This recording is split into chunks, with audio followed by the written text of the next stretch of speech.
Et il faut que je vous raconte une histoire.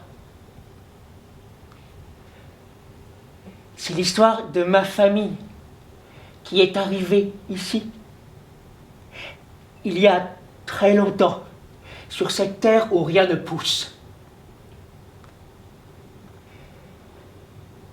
C'est l'histoire de jeunes gens qui devaient grandir chez eux, près de ceux qu'ils aiment, qui finiront loin et seuls. L'heure est particulièrement grave.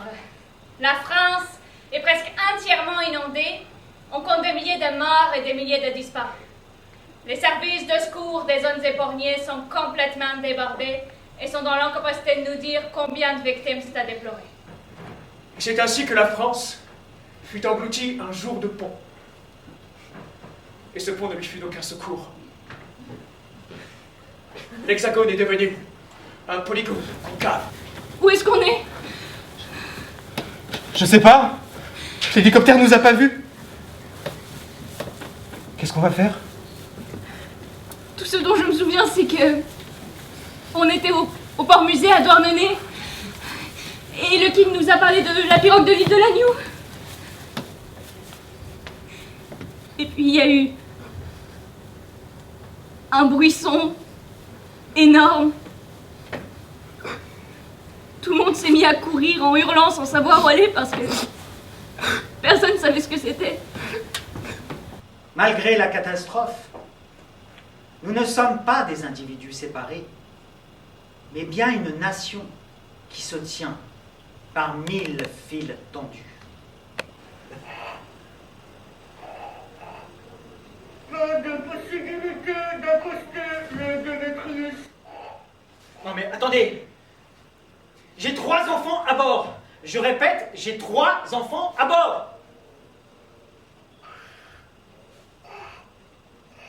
Ce sont les gens. On m'a dit que celui qui parcourt les mers, traverse les déserts, qui risque 1000 fois la mort après avoir tout abandonné. Celui qui secourt ses camarades d'une mort certaine, celui-là ne serait plus un Ulysse. Ce serait un moins que rien, qu'il faudrait chasser. Mais qui sont nos héros désormais? Nous sommes partis fringants dans la prime jeunesse, le cœur rempli d'espoir et de belles promesses. Nous ne sommes plus que 6 compagnons de fortune, silhouettes fragiles réunies sous la hune. La mer, toujours recommencer, te prend et te noie sans aucune pitié. Oula, oula, le vent se lève, il faut tenter de vivre.